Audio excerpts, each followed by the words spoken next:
Assalamu alaikum wa rahmatullahi wa barakatuh. Dear class 9 students, as we are discussing about the topic that's called as plant breeding. So we are discussing here some of the techniques of plant breeding. So first technique, that is selection. Second one, that's hybridization. We have discussed it. Now today in this video we will discuss about a third technique, and that's called as recombinant DNA technology. Recombinant DNA technology. This recombinant DNA technology is also called as genetic engineering. It's also called as genetic engineering.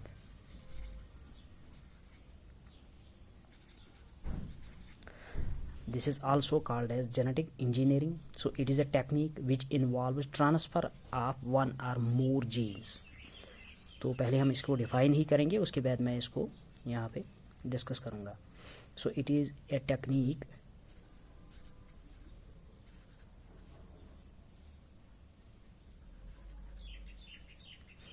which involves transfer of one or more genes from one organism. यानी कि we are discussing here plants now, so plant one organism to another, चाहे ये organism होगा या कोई plant हो. तो this technique is included both in plants as well as in animals. तो जेनेटिक, ये जो रिकम्बिनेंट डीएनए टेक्नोलॉजी है, दिस इज आल्सो कॉल्ड है जेनेटिक इंजीनियरिंग. तो ये एक ऐसी टेक्निक है जिस टेक्निक में हम क्या करते हैं, जिस टेक्निक में हम ट्रांसफ़र करवाते हैं कुछ एक या दो जीन्स को from one organism to another organism. तो अगर मैं यहाँ पे बताऊँगा आपको कि फॉर एग्ज़ाम्पल अगर यहाँ पे कोई एक ऑर्गेनिज्म है, यहाँ पे दूसरा ऑर्गेनिज्म है, तो ये दो ऑर्गेनिज्म्स जो है, यहाँ पे इसका जीनोम है, यहाँ पे इसका जीनोम है. अब हम क्या करेंगे, यहाँ का जो जीनोम है इसमें निकालेंगे एक या एक से ज़्यादा जीन्स जो कि कोई डिज़ायर्ड जीन्स होंगे. तो वो जीन्स हम ट्रांसफ़र कर देंगे किस में, वो जीन्स हम ट्रांसफ़र कर देंगे किसी दूसरे ऑर्गेनिज्म में. इससे क्या होगा, इससे जो desired qualities of the genes जो यहाँ पे थे वो अब यहाँ पे आ जाएंगे. मैं एक एग्ज़ाम्पल दूंगा. एग्ज़ाम्पल मैं दूंगा बीटी कॉटन की. बीटी कॉटन, तो बीटी कॉटन जो है वो हमने प्रोड्यूस करवाया with the help of recombinant DNA technology. तो बीटी कॉटन जो है ये सबसे पहले इसको किसने डिस्कवर किया, उसका नाम था अर्नेस्ट बर्लिन. अर्नेस्ट बर्लिन था जिसने बीटी कॉटन को सबसे पहले डिस्कवर किया.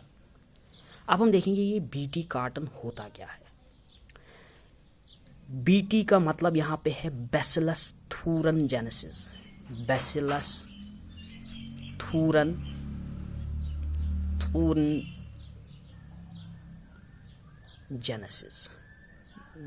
GIENSIS. बैसिलस थूरनजेनेसिस क्या है, ये एक सॉइल बैक्टीरियम है. बीटी कॉटन का यहाँ पर मतलब क्या है, बैसिलस थूरनजेनेसिस. बैसिलस थूरनजेनेसिस है क्या, ये एक बैक्टीरिया है जो कि सॉइल में प्रेजेंट होता है.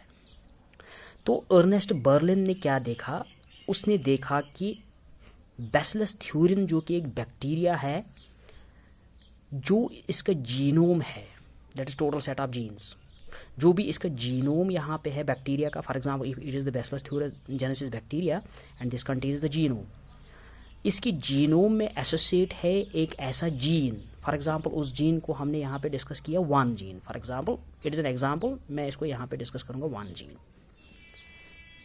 या सिंपली मैं इसको डिस्कस करूँगा यहाँ पे, इसको मैं कहूँगा यहाँ पे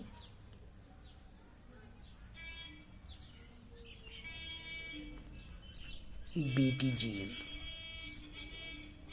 तो अर्नेस्ट बर्लिन ने क्या किया, सबसे पहले उसने प्रोड्यूस करवा दिया बीटी कॉटन.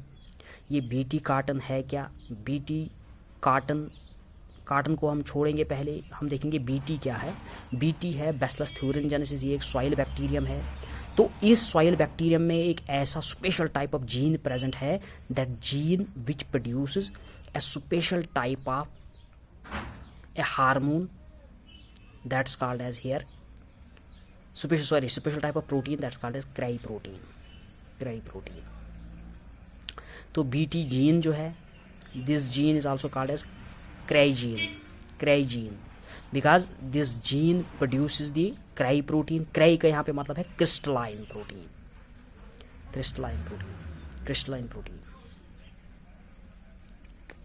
मैं फिर से कहूँगा, ये जो बैसिलस थ्यूरिनजेनेसिस है, जो कि सॉइल बैक्टीरिया है, इसके जीनोम में एक स्पेशल जीन प्रेजेंट है, that's called as BT gene, या इसका दूसरा नाम अगर हम देखेंगे क्राई जीन।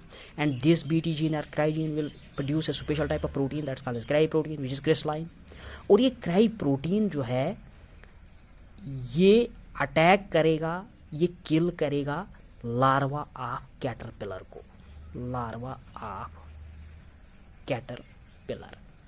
जो कैटरपिलर होता है, उसके लार्वा को किल करता है क्राई प्रोटीन। मे भी आपको कुछ थोड़ा सा समझ में आ गया होगा। अब हम क्या करेंगे, अब हम यही जीन लेंगे, यही बीटी जीन बाहर निकालेंगे, इस बैसिलस थ्यूरिनजेनेसिस बैक्टीरिया से बाहर निकालेंगे यही जीन, और यही जीन हम ट्रांसफ़र करवाएंगे कॉटन के जीनोम में। किसके जीनोम में ट्रांसफ़र करवाएंगे? कॉटन के जीनोम में ट्रांसफ़र करवाएंगे। तो इससे क्या होगा, जो बीटी जीन अब है, अब वो कॉटन के जीनोम में भी आ गया। यहाँ पे बीटी जीन अब कहाँ पे आ गया? कॉटन के जीनोम में भी आ गया। अब होगा क्या, अगर फॉर एग्जांपल ये बीटी कॉटन हमारा है और इस बीटी कॉटन को कैटरपिलर लार्वा जो है वो अब खाने आएगा, तो क्या होगा, इसके पास ऑलरेडी क्या प्रेजेंट है यहाँ पे? BT gene. तो बीटी जीन अब खुद अब प्रोड्यूस करेगा, ये कॉटन प्लांट जो बीटी अब कॉटन है, ये खुद प्रोड्यूस करेगा यहाँ पे क्राई प्रोटीन। और उस क्राई प्रोटीन से क्या होगा, खुद ब खुद जो लार्वा है कैटरपिलर का, वो खुद ब खुद डेड हो जाएगा, उसकी डेथ हो जाएगी खुद ब खुद। तो अब हमने क्या किया, अब हमने रिमूव किया, किसको रिमूव किया? एक जीन को, और ट्रांसफर फ्रॉम वन ऑर्गेनिज्म, और ट्रांसफर किस में किया? Into the genome of another organism. तो यही मैंने डिफिनेशन में भी लिखा कि it is a technique which involves transfer of one और मोर जीन्स, या एक से ज़्यादा जीन्स को हम निकालेंगे फ्रॉम वन ऑर्गेनिज्म, उसके बाद उसको कहाँ पे डालेंगे? किसी दूसरे ऑर्गेनिज्म में। तो इससे जो हमारा ये बीटी कॉटन जो प्रोड्यूस हो गया, इस बीटी कॉटन की एक रेजिस्टेंस है अगेंस्ट द पेस्टिसाइड्स। तो कैटरपिलर अब इसको नहीं खा पाएगा, अगर खाएगा भी वो खुद ब खुद मर जाएगा। तो खुद ब खुद जो लार्वा, जो कैटरपिलर की पॉपुलेशन है, वो खुद ब खुद डिक्रीज होगी। तो जब वो डिक्रीज होगी तो हमारा प्रोडक्ट जो कॉटन है हमारा, वो ज़्यादा से ज़्यादा इंक्रीज हो जाएगा। तो इसके बाद जो है, इसके बाद बीटी कॉटन पे ही नहीं रहा यहाँ पे जेनेटिक इंजीनियरिंग। तो बीटी कॉटन के बाद बीटी ब्रिंजल बना 2002 में, और जो जीन हमने यहाँ पे निकाला, बीटी जीन जिसको हम कहते हैं, जो जीन हमने निकाला यहाँ पे, that gene is called as donor gene, that's called as donor DNA, या जीन भी आप कह सकते हो, because gene is made up of here DNA. दूसरा, जहाँ पे हमने इसको इंसर्ट करवा दिया बीटी कॉटन को, हमने यानी कि इस डोनर डीएनए को हमने इंसर्ट किस में डाला, हमने इंजेक्ट किस में किया, इंसर्ट किस पे किया? इसमें इंसर्ट हमने होस्ट डीएनए में किया। होस्ट डीएनए कौन सा डीएनए है? होस्ट डीएनए यहाँ पे कॉटन का डीएनए है। और डोनर डीएनए कौन सा है? यहाँ पे बैसिलस थ्यूरिनजेनेसिस का यहाँ पे डीएनए। तो donor DNA inserted into the host DNA. तो जो प्लांट्स हम प्रोड्यूस करेंगे रिकम्बिनेंट डीएनए टेक्नोलॉजी से या जेनेटिक इंजीनियरिंग से, those all the plants are called as transgenic plants, या ट्रांसजेनिक एनिमल्स अगर हम एनिमल्स की बात करेंगे, those all the plants are called as transgenic, those are called as transgenic plants. Transgenic plants या ट्रांसजेनिक एनिमल्स की अगर हम जब एनिमल्स की हम बात करेंगे या ऑन द होल हम ये कहेंगे कि these are genetically modified organisms, these are genetically modified organisms. तो अब जेनेटिकली मॉडिफाइड ऑर्गेनिजम्स कौन से हैं? वो वाले ऑर्गेनिजम्स जिनका जीनोम जो है वो मॉडिफाइड हुआ है या ऐड हुआ है उनको एक या एक से ज़्यादा जीन्स।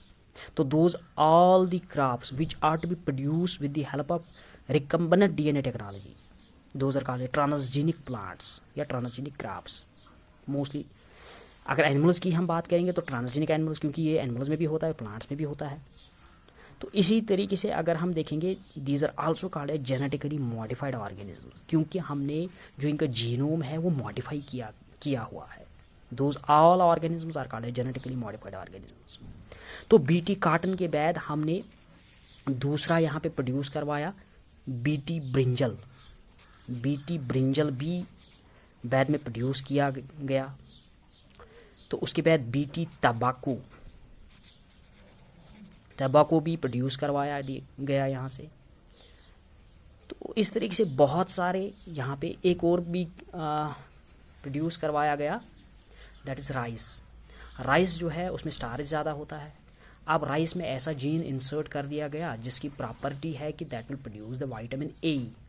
तो आप खुद देख सकते हो वो वाला राइस जिसमें विटामिन ए होगा तो नाइट ब्लाइंडनेस नहीं होगी उससे, क्योंकि जो मोस्ट स्टेपल फूड है मोस्ट ऑफ द पॉपुलेशन वो राइस है। तो अगर उस राइस में हम इंसर्ट कर देंगे वो वाला जीन जो जीन प्रोड्यूस करेगा विटामिन ए या कुछ ऐसे प्रोटीन जिससे विटामिन ए ज़्यादा से ज़्यादा बनेगा, तो उससे क्या होगा, उससे नाइट ब्लाइंडनेस जो है वो खुद ब खुद कम होती चली जाएगी। And these all the plants which are called as here genetically modified organisms are transgenic organisms. अगर हम प्लांट्स की बात करेंगे दोज आर ट्रांसजेनिक प्लांट्स। तो रिकम्बिनेंट डीएनए टेक्नोलॉजी से अब क्या हुआ, अब इम्प्रूव हुई वैरायटी ऑफ प्लांट्स। तो it is a important technique of plant breeding. तो आजकल की जो मॉडर्न टेक्निक्स है या तो वो हाइब्रिडाइजेशन से की जाती है या तो रिकम्बिनेंट डीएनए टेक्नोलॉजी से की जाती है। तो नियर फ्यूचर में जितने भी प्लांट्स और एनिमल्स होंगे मे बी वो सारे जो है वो जेनेटिकली मॉडिफाइड बन जाएंगे। तो उससे अगर हम क्रॉप्स की बात करेंगे हमारा क्रॉप यील्ड जो है वो इंक्रीज होगा। तो चाहे डिजीज़ रेजिस्टेंस होगी इंक्रीज या चाहे कोई और प्रोडक्ट उनको इंक्रीज होगा, जैसे कि एक राइस प्लांट में विटामिन ए का प्रोड्यूस होना। इसी तरीके से अगर हम देखेंगे शेल्फ लाइफ ऑफ टमाटोज वो भी इंक्रीज हो सकती है in the near future. So this is our regarding the plant breeding. Thank you very much.